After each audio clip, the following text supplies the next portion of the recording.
Alléluia, shalom, shalom, shalom. Bienvenue sur ce deuxième direct, notre rendez-vous où nous poursuivons notre thématique de quel athlète es-tu? Et c'est le but pour lequel nous sommes réunis. Alléluia. Shalom, shalom, toi qui viens de se connecter dans ce programme où nous voulons connaître, où nous voulons avoir des éléments de réponse, où nous voulons être nous-mêmes relevés, où nous voulons être nous-mêmes recevoir de la part du Seigneur une force nouvelle. Nous sommes dans notre deuxième direct sur notre programme sur l'athlète. Il était important pour nous de nous le rappeler et de savoir dans quel état d'esprit nous tenons ce direct, dans quel état d'esprit nous sommes en train de poursuivre ce programme. Mais avant tout, que le shalom de Dieu soit sur nous. Nous qui suivrons ce direct maintenant et après. Alléluia. Dieu tout-puissant, oh, se lève un chant. Dieu tout-puissant, oh, tu es bon. Oh, alors se lève un chant. Se lève un chant de tout-puissant, que tu es grand, alléluia, tout mon être alors se lève un chant. Alléluia, je t'invite à te connecter, je t'invite à nous rejoindre dans ce programme où nous célébrons le nom de l'Éternel. Rabba Santaba, Indire Kandaraba, Ondoro Kendire Abo. Le Saint-Esprit est là, le chandelier est allumé, il nous éclairera, il nous illuminera, il nous apportera ce qui est nécessaire pour nous. Je salue la présence de la prophétesse ravie. Que le shalom de Dieu soit sur vous, prophétesse. Soyez encore pleinement bénis, soyez encore pleinement remplis. Que la gloire de Dieu soit avec vous et que sa grâce vous distingue. Alléluia. Et nous sommes en train de célébrer notre Dieu. Comment il est grand, il est puissant, il est glorieux. Nous bénissons aussi la présence de la sœur Lirol. Que Dieu te bénisse, servante de l'Éternel. Que Dieu fasse de toi une lumière de ta ville. Qu'au travers de toi, plusieurs personnes voient et reçoivent Jésus. Sois abondamment béni ainsi que ton époux. Soyez bénis et bénis. Alléluia. Oh, nous sommes en train de dire maintenant, Dieu est tout-puissant. Nous contemplons sa créature, nous observons l'univers, nous observons les galaxies, nous observons la créature dans tout son ensemble, végétal et animal. Nous comprenions que notre Dieu est puissant. Nous comprenions que notre Dieu est redoutable. La création révèle la grandeur de Dieu. La création dans son harmonie révèle la grandeur de ce Dieu. Alors on ne peut pas passer inaperçu pour célébrer s'il te manque parfois des mots d'adoration, mais la création est riche. Elle peut te rendre riche. Elle peut renforcer ton vocabulaire afin que tu aies des mots pour rendre adoration, rendre culte à ce Dieu puissant et merveilleux. Alléluia. Robo Santaba Kandarayaba. Indere Kendere Kandaraba. Santaraba, Indereabo. Oh Dieu grand, merveilleux, puissant. Il est le soleil du jour. Il est le soleil du matin. Il est le soleil de la justice. Oh, alléluia. Il est grand. Alléluia. Oh, la voix du bon berger. Oh, oh. Alléluia. Il a payé. Il a payé pour ma liberté. Alléluia. Je te vois, Seigneur, quand je t'ouvre. Je te vois me parler. Et ta loi dans mon cœur toujours demeure. Et ta vie à chacun coule comme un torrent. Quelqu'un peut dire après moi, nous soupirons, Seigneur. Nous soupirons, ô Dieu, que ta parole demeure non seulement en nous en connaissance, mais que cette parole devienne véritablement une loi, une institution auquel nous aspirons à honorer.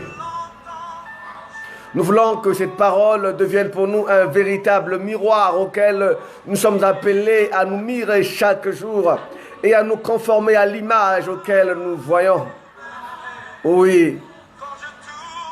Oh, ouvrons nos cœurs, nous voulons bénir. Alléluia. Comme a dit la prophétesse, mon âme t'élève, Seigneur.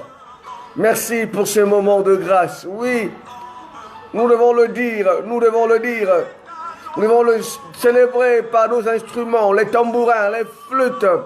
Je ne sais pas ce que tu as à la maison présentement, mais utilise tous les instruments pour rendre louange, pour rendre gloire à ce Dieu qui nous a tant aimés, qui nous a donné son amour, qui nous a donné sa justice, qui nous a donné le prix de la liberté. Alléluia. Oh, Andere Kandaraba, toujours meilleur. Il est merveilleux, ce grand roi, ce grand Dieu auquel nous sommes appelés à vivre. Il nous fait du bien, il est grand, il est merveilleux. Il est le meilleur coach du monde.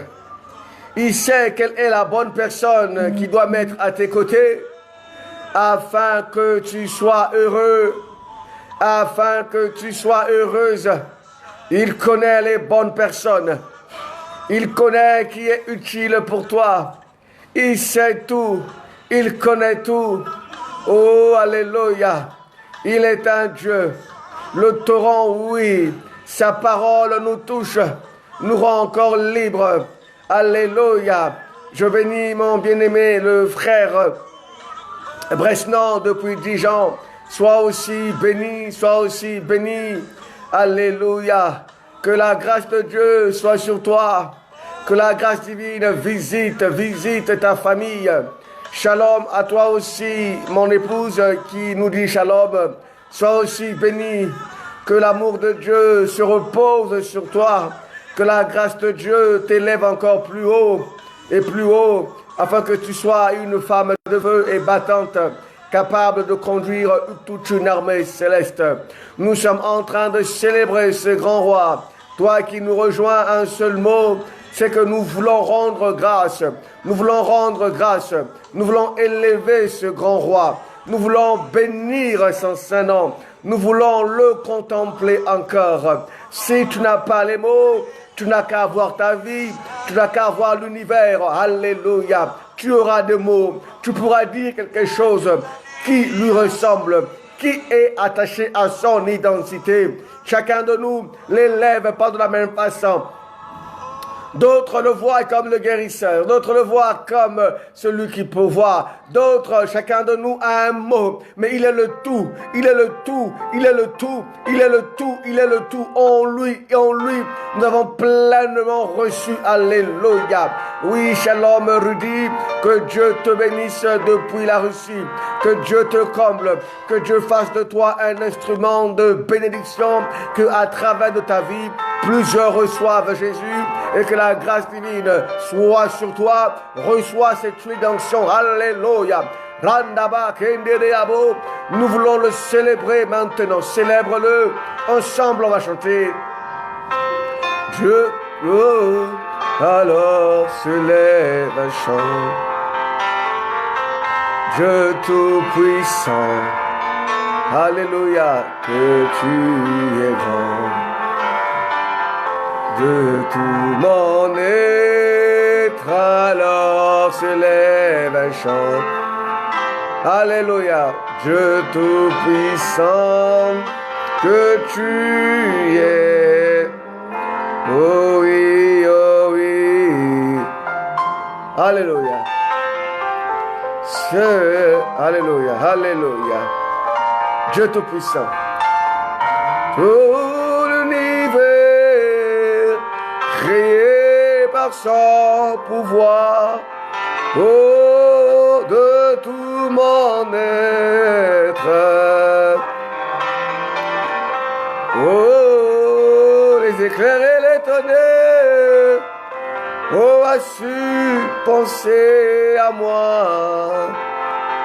Que son cher fils, alléluia, est devenu mon frère. Oh oui. Oh, héritier du grand roi. Oh, c'est un bonheur. Tout. Oh, alléluia. Oh, à chaque instant. Oh, Dieu tout-puissant. Oh, tu es beau. Alléluia. Alors, s'élève. Oh, shalom à toi, maman. Ma soeur Macphilo, sois pleinement bénie. Tu es bénie et tu es bénie. Que la paix de Dieu soit sur toi. Alléluia. Oh oui, nous sommes en train de célébrer l'agneau de Dieu. Nous sommes en train de célébrer l'agneau de Dieu. Nous sommes en train de proclamer les mystères. Nous sommes en train de proclamer la louange. Alléluia. Son cher fils est devenu mon frère. Ce qui était impensable est devenu pensable. Ce qui était impossible est devenu impossible. Quelqu'un peut dire Alléluia. Je suis devenu le frère. Je suis devenu le frère. Ouh! Par lui, nous sommes devenus enfants de Dieu.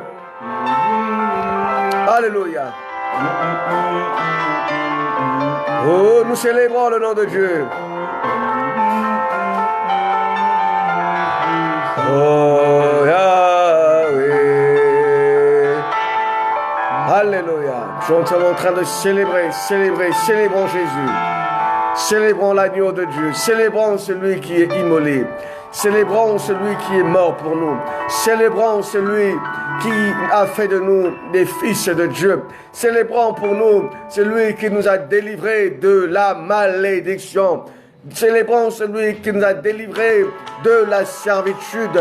Célébrons celui qui a fait de nous des co-héritiers. Co-héritiers. Co-héritiers. Nous n'avons rien fait. Nous n'avons rien fourni comme effort, mais nous sommes des héritiers. Oh, l'héritier ne fournit pas d'effort. L'héritier récolte le travail d'une autre personne. L'héritier récolte le travail d'une autre personne. Lui, il a payé le prix et a fait de nous des héritiers. Alléluia. Oh Jésus, Jésus nous aime. L'amour de Dieu est infini, incompréhensible pour ceux qui périssent, incompréhensible pour ceux qui n'ont pas encore expérimenté la nouvelle naissance, incompréhensible pour ceux-là qui n'ont jamais rencontré le Seigneur, incompréhensible. Alors, je t'invite, toi qui ne comprends pas ces choses, commence seulement à célébrer, tu verras quelque chose se passera, tu verras quelque chose commencera. Il n'est pas permis à ceux qui n'ont pas encore expérimenté de réaliser la grandeur de ce qui se passe maintenant. Alléluia, alléluia. Quelqu'un peut dire, je suis fort maintenant en Christ. Quelqu'un peut dire, je suis sauvé en Jésus. Quelqu'un là où il est, il peut sauter plus haut encore. Parce qu'il nous a libérés, il nous a affranchis. Nous sommes véritablement affranchis. Alléluia. Amen. Alléluia. Si tu peux acclamer le Seigneur. Alléluia. Car il nous a affranchis. Acclame-le. Je suis libre. Je ne suis plus maudit. Quelqu'un peut dire, je ne suis plus maudit. Quelqu'un peut dire, je ne suis plus maudit. Même si tu donnes l'impression que tu es maudit, mais moi je sais que je ne suis plus maudit. Quelqu'un peut dire, je ne suis plus malade. Quelqu'un peut dire, je ne suis plus sous le joug de la malédiction. Quelqu'un peut dire, je ne suis plus sous le joug de la servitude. Quelqu'un peut dire, je ne suis plus sous le joug de ma famille. Quelqu'un peut dire, je ne suis plus sous le joug de la répétition. Quelqu'un peut dire, je suis sorti du cycle, car Jésus m'a rendu libre. Alléluia. Si toi-même tu n'es pas convaincu de ce que Jésus a fait pour toi, ce ne sont pas les anges qui viendront le faire à ta place. Ce ne sont pas, ni Dieu ne descendra pas pour le faire à ta place. Pour ça, il a seulement dit, si mon peuple périt par manque de connaissance. Oh! Hey! Cette connaissance de ce soir, je ne suis plus maudit, je ne suis plus sous la servitude, je suis libre, sorti du cycle de la malédiction, de la pauvreté, je suis sorti. Alléluia.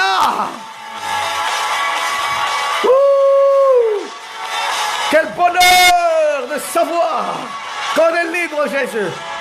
Libre, libre. Il a dit, si le Fils vous affranchit, vous êtes réellement libre.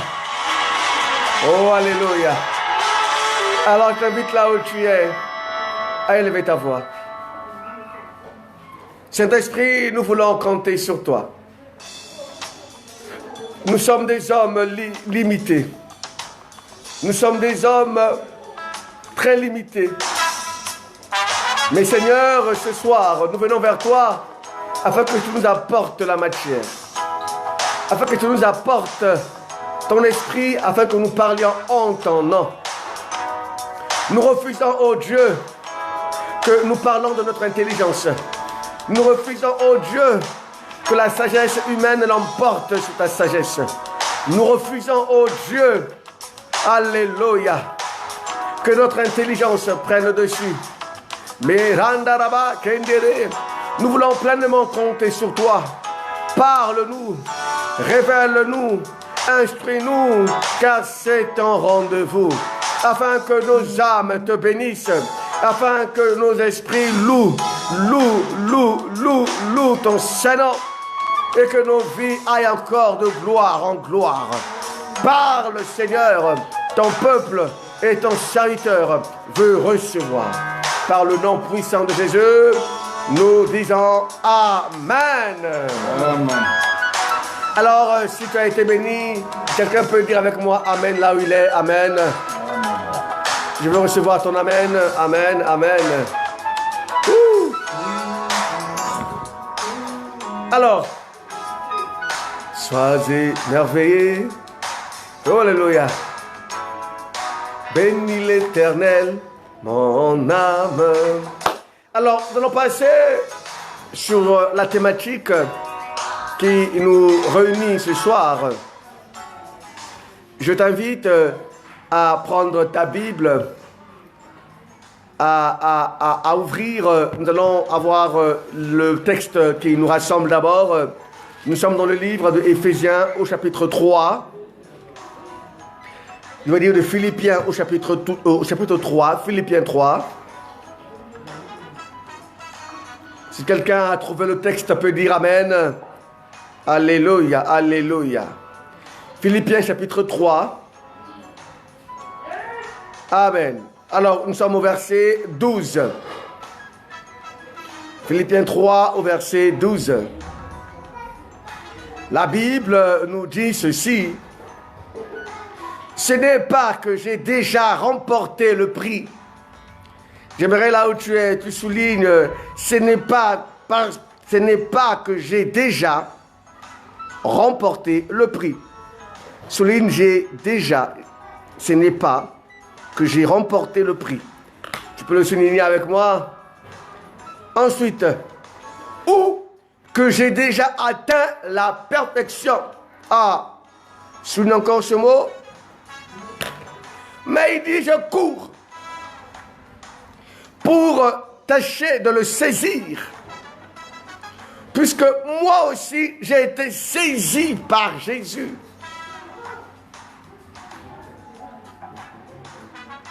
Frère, je ne pense pas l'avoir saisi. Mais je fais une chose, oubliant ce qui est en arrière et me portant vers ce qui est en avant. Je cours vers le but pour remporter le prix de la vocation céleste de Dieu en Jésus-Christ. Amen. Nous venons de lire ici un texte très populaire de l'apôtre Paul que nous avons tiré aux épîtres de Philippiens au chapitre 3 à partir du verset 12 jusqu'au verset 14. Ici, l'apôtre Paul est en train de nous révéler son secret.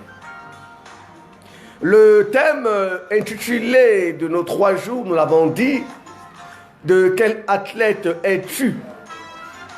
Pierre, après avoir dépecé certaines choses, après avoir montré quelques aspects, il va s'identifier à un athlète. Il va prendre la vie chrétienne, la comparer à un athlète. Vous savez, lorsque la Bible, pour mieux communiquer la pensée du Seigneur, généralement, la Bible nous donne des illustrations pratiques et palpables pour nous aider à mieux comprendre la pensée de Dieu. N'oubliez pas que Dieu ne nous parle pas en français. Dieu ne nous parle pas en lingala. Mais Dieu nous parle en esprit. Et en recevant cette pensée en esprit, il faut le traduire par des mots. Selon l'environnement, selon le milieu, selon la langue locale. Alors, si même avec la langue, on peut avoir des problèmes de transmission de la pensée de Dieu, nous pouvons utiliser des choses de la vie courante pour nous aider à mieux illustrer la pensée divine. Alors, j'aimerais t'inviter à comprendre la pensée de Paul de ce soir. Tu as déjà lu ce texte. Tu as déjà écouté la prédication au niveau de ce texte. Alléluia. Mais ce soir, j'aimerais communiquer cette pensée de la manière dont je l'ai reçue par le Seigneur. Alors, je t'invite à te mirer à l'apôtre Paul, qui lui était un roi serviteur de Dieu. Lui qui était un serviteur authentique, dont sa vie est accompagnée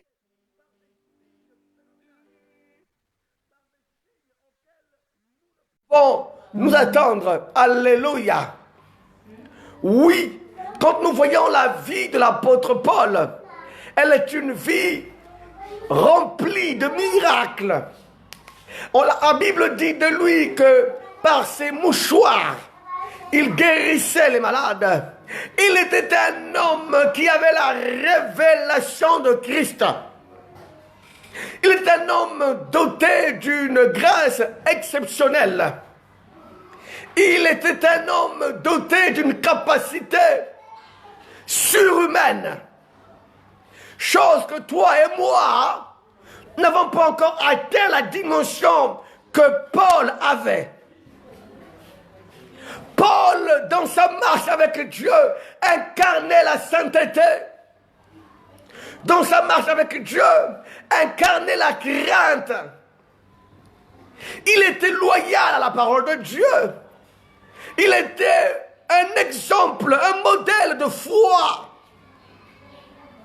Que pourrions-nous encore dire de cet homme? Lorsque les hommes qui vivaient à son époque observaient la vie de Paul, ils pouvaient dire en ce temps, oh, cet homme-là, il dort avec Dieu. Il n'a pas de problèmes que nous avons. Il n'a pas de soucis que nous avons. Il est pour lui bien libre. Regarde les miracles, regardez sa vie. Il pourrait être sujet, vous savez, bien-aimé dans le Seigneur, j'aimerais dire à quelqu'un, la convoitise est toujours sujet de comparaison. Quand on commence à comparer avec X, on montre que notre cœur n'est pas satisfait, notre cœur est meurtri, notre cœur n'a pas encore connu le brisement. Quand ton cœur regarde à autrui, quand ton cœur regarde ta vie et celle des autres, elle commence à dire, ah, l'autre est vachement mieux. Dieu a un regard favorable sur lui. En tout cas, lui, il est arrivé. Cela montre que ton cœur a encore un problème. Réponds-toi. Tu dois briser ton cœur. Alors, on suppose que de son époque, qu'est-ce que les gens ne disaient pas dans la vie de l'apôtre Paul? Qu'est-ce que les gens ne regardaient pas dans sa vie? Les gens pensaient qu'il était déjà arrivé, lui l'apôtre Paul. Déjà arrivé dans la sanctification, déjà arrivé dans toutes les promesses de Dieu, déjà arrivé, comme je suis déjà arrivé, je peux m'arrêter. À quoi ça sert d'élever la voix? Parce que je parle avec Dieu. À quoi ça sert de fléchir les genoux? Parce que ma vie est remplie de miracles. À quoi ça sert de lire encore la Bible? Parce que j'ai plein de révélations. Alléluia. Les gens regardaient la vie de l'apôtre Paul comme une vie d'un homme accompli. Mais regardez ce que Paul est en train de rectifier au départ. Il est important pour nous de poser l'esprit du texte avant que nous puissions décoller. Paul est en train de poser quelque chose. Il dira, ce n'est pas que j'ai remporté le prix. Ah! Il est en train d'interpeller. Il est en train de rappeler aux gens. Ne me regardez pas comme quelqu'un qui est déjà arrivé. Ne me regardez pas comme si moi, j'ai remporté le prix. Malgré qu'il était rempli du Saint-Esprit. L'apôtre Paul nous montre ici l'humilité. Parce que la connaissance qu'il avait de Dieu lui faisait comprendre déjà qu'il n'était pas encore arrivé. Les hommes peuvent observer la grâce dans ta vie. Les hommes peuvent observer la main de Dieu dans ta vie. Mais si dans toi, la grâce est manifeste, tu n'as pas la révélation, tu n'as pas la connaissance, tu ne sais le seul pourquoi Dieu a investi en toi de telles grâces. Je suis en train de dire à quelqu'un, tu es un homme dans une voiture sans chauffeur. La grâce sans révélation conduit à la mort. La grâce sans révélation conduit à l'élévation, alléluia, des veaux d'or.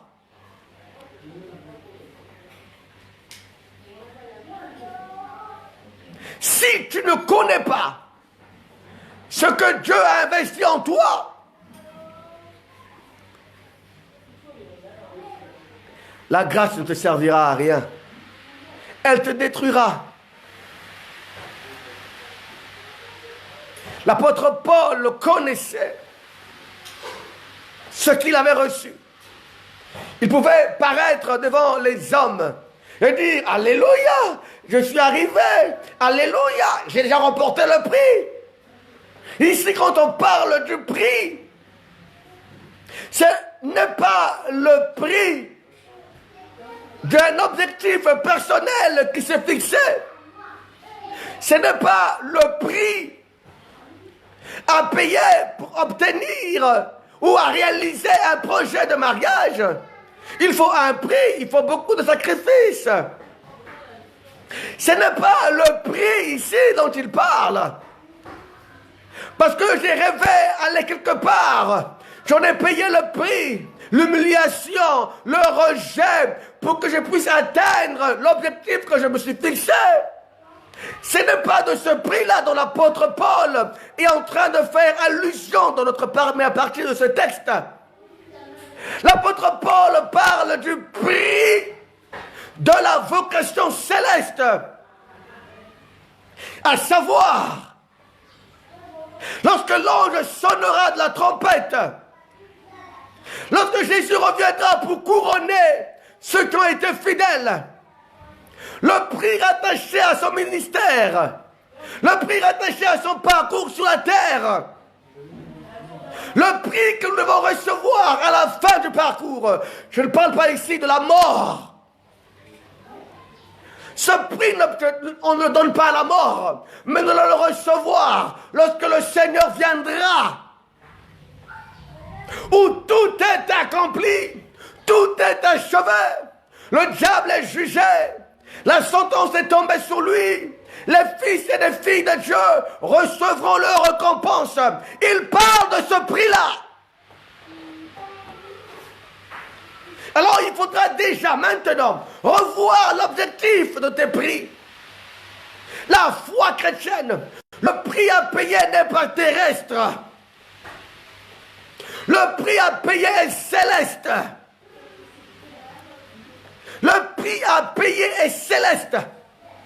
La récompense que nous aurons, le prix, la couronne, elle n'est pas une promotion du travail. Ce n'est pas ça le prix que Dieu va te donner, la couronne. Non, Dieu m'a couronné, Dieu m'a couronné, Dieu m'a couronné, il m'a donné le prix, il m'a donné la couronne. Non, il ne s'agit pas de cette couronne-là, auquel, je suis en train de dire à quelqu'un, c'est une couronne non périssable, une couronne qui ne connaît pas la corruption, une couronne qui n'est pas limitée dans le temps. La couronne dont tu crois être une couronne, parce que tu as payé le prix par des jeunes, tu en as payé le prix par les prières, tu en as payé le prix par je ne sais pas quoi, et que Dieu a ouvert les portes, et que tu as reçu cela, tu penses que cela était le but et le prix à payer, tu as tapé à côté, raison pour laquelle courez vers la connaissance, courez vers la révélation. Un homme sans révélation de Dieu périt et meurt.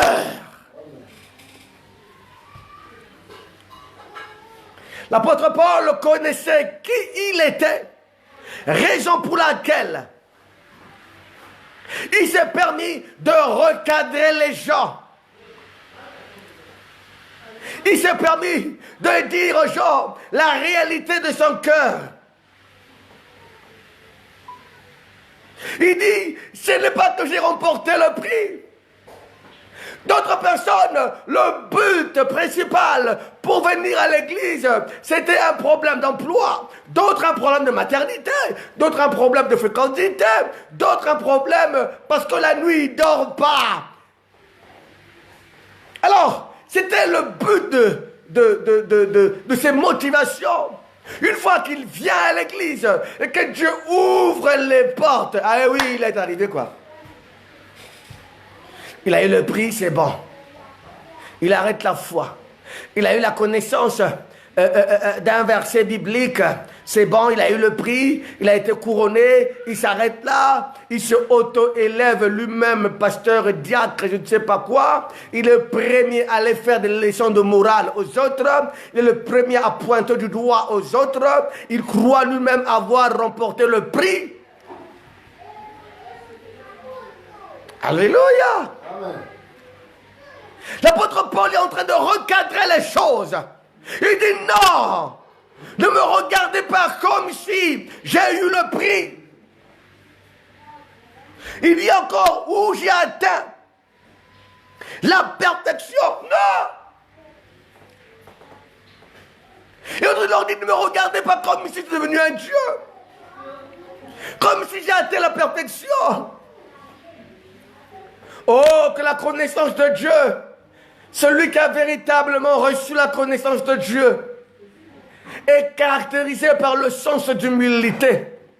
Là où les hommes doivent se lever, lui dit non, je ne peux pas me lever. Ce que tu penses être grand, être meilleur, en réalité ne l'est pas encore. L'apôtre Paul est en train de recadrer les gens qui avaient un regard sur lui comme s'il était parvenu. Toi, à peine tu as fait 9 ans de chasteté seulement, tu en fais de ça une gloire, tu en fais de ça une exception, tu en fais de ça une fierté, tu en fais de ça une identité de ta foi. Non, tu es orgueilleux, repens-toi.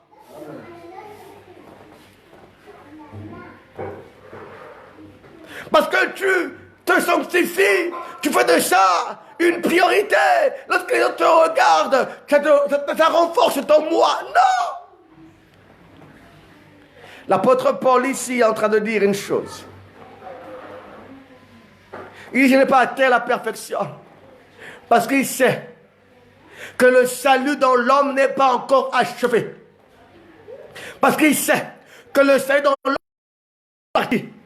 Au niveau de notre esprit, le salut est achevé. Au niveau de notre âme, le salut n'est pas encore achevé. Au niveau de notre âme, le salut n'est pas encore achevé. Au niveau de notre corps, le salut n'est pas encore achevé. Il sait qu'au sang de l'archange, au sang de l'ange, notre corps va revêtir l'incorruptibilité. C'est en ce moment-là, nous deviendrons parfait. C'est en ce moment-là que nous allons atteindre l'excellence. C'est en ce moment-là, à la résurrection. Quelqu'un peut dire avec moi, à la résurrection, que nous atteindrons la perfection totale. Pour l'heure, je ne peux pas me glorifier. Pour l'heure, je ne peux pas être sujet de ma fierté. Quand la connaissance de Dieu n'est pas achevée dans la vie d'un enfant de Dieu, cette connaissance élève à l'orgueil. Mais celui qui a la véritable connaissance sait. Quand les hommes m'observent ainsi, c'est que je suis appelé à leur montrer l'exemple encore. Les autres convoitaient la vie de Paul. Il observait la vie de Paul. Tout le monde disait, si je pouvais être comme Paul. Alléluia. Il y avait un bien-aimé une fois dans le Seigneur, me disait, pourquoi tu ne prêches pas comme tes pères? Pourquoi tes pères sont supérieurs à toi? Et je lui répondais, ben c'est normal, ce sont mes pères, c'est eux qui m'ont engendré, ce sont eux qui m'ont donné ce que je possède. Alors si tu es complexé et que Christ n'est pas le but de ta vie, tu vas haïr le frère inutilement, tu seras frustré inutilement, tu vas souffrir inutilement. Alléluia. L'apôtre Paul est en train de recadrer les choses. Il dit, mais je cours. Bien aimé, ici, il commence une chose. Il dit, mais je cours. Vous savez, pour courir, il faut un point de départ. Il y a des règles à respecter. Et ce n'est pas tout le monde qui est appelé à courir. Un vrai athlète ne peut pas se présenter devant une compétition si au préalable, il ne s'est pas entraîné. Et vous savez, il existe plusieurs types de courses. Ici, il y a deux types de championnats. Il y a un championnat principal et il y a un championnat principal qui est encore divisé. C'est-à-dire, on a tous un point de départ de la course. C'est la naissance. Le point de départ de toute course est la naissance. Quand on naît, lorsqu'on sort de nos mamans, le point de départ de notre vie est fixé là. Mais sauf que, dans ce point de départ, nous sommes déjà qualifiés. Nous avons déjà un prix auquel nous avons remporté dès la naissance. Dès la naissance, nous avons un prix. La Bible nous dit, tous ont péché et sont privés de la gloire de Dieu. Et le salaire du péché, c'est la mort. Tous en Adam, à la naissance, nous avons déjà remporté le prix de la mort. Donc, nous rentrons dans un monde auquel nous courons déjà d'avance pour la mort. Raison pour laquelle, lorsque nous parcourons cette course-là, notre cœur est attaché à tous ceux qui n'honorent pas Dieu. Parce que nous sommes dans une compétition de mort et dont la couronne a été déjà déposée sur notre tête. Et notre vie est le reflet de cette couronne-là. Nous courons vers des choses éphémères. Nous courons vers la gloire. Nous courons vers le péché. Et d'ailleurs, aujourd'hui, le péché est devenu normal. Les envies que nous avons nous poussent à courir vers les choses de ce monde. Tu es dans quelle compétition actuellement? Il y a des compétitions auxquelles tu es déjà déclaré mort. Mais si tu es mort, ton esprit est mort, ton âme est morte, ta chair, n'en parlons plus. Ce que fait, parce que tu es déjà mort d'office, dès la naissance de ta mère, tu recherches des choses qui n'élèvent pas le ciel, mais tu recherches les choses qui élèvent la terre. Ce sont des signes qui montrent que tu es dans la compétition terrestre. La compétition terrestre,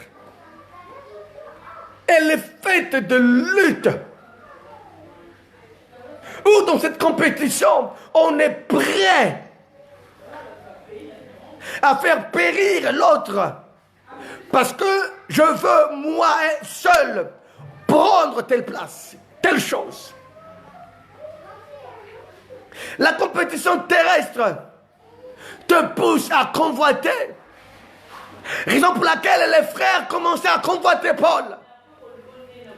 Parce qu'eux aussi, ils voulaient avoir la gloire là. Pour en faire leur fierté, leur honneur. Beaucoup cherchent les dons à l'église. Beaucoup veulent prêcher à l'église. Beaucoup veulent servir à l'église. Pas parce qu'ils en ont reçu la vocation ou l'appel. Ou parce qu'ils en ont le fardeau. Non! Parce qu'ils sont morts. Et ils sont dans une course de la gloire. De la louange qui est dressée vers l'homme. Que l'on dise de waouh, tu chantes bien mon frère. Oh, là tu dis oh non, ce n'est que la grâce. Fausse humilité. Waouh, tu prêches bien, mon frère. Oh non, vous savez, c'est Dieu qui donne. Je ne veux pas me glorifier. Fausse humilité. Nous courons, raison pour laquelle l'Église est remplie de personnes qui sont devenues sans amour. Il n'y a pas d'amour d'église. Tout le monde a de la haine. Quand il s'agit de prier contre les sorciers, là, vous allez voir comment les langues vont se délier. Comment les langues vont proclamer des paroles contre les sorciers. Comment les hommes seront motivés. Si on met ici un programme de révélation des mondes occultes, comment le monde occulte travaille, comment les sorciers envoûtent, vous allez voir beaucoup de personnes seront connectées. Pas parce qu'ils ont soif, non. Parce qu'ils sont dans une compétition de la terre. Ils veulent tuer, ils veulent détruire, ils veulent se venger. La compétition de la terre est caractérisée par le manque d'amour, par la vengeance, par la haine qu'on a vis-à-vis de son prochain. Alléluia. Et il faut regarder ces serviteurs-là. Ils sont là pour vous attiser la haine dans le cœur. Ils sont là pour vous dire que tu es toujours envoûté, tu es toujours attaché, tu es toujours lié, tu es toujours maudit. La compétition de la terre te rendra toujours dans un état de parano, dans un état d'insécurité, dans un état de servitude et de peur. Il faut voir comment les gens sont attachés à de telles courses, de telles courses, de telles courses. De quelles courses cours-tu?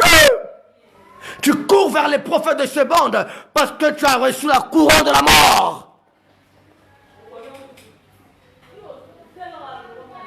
Tu cours vers les prophètes de ce monde qu'on prophétise sur toi parce que la terre tient beaucoup à toi. Tu cours vers les bimbikoudi, je ne sais pas qui, des hommes qui parlent, des prières intenses, tout ce qui va avec, je ne suis pas contre, mais les motivations que tu as montrent que tu n'as pas de connaissance. Désolé.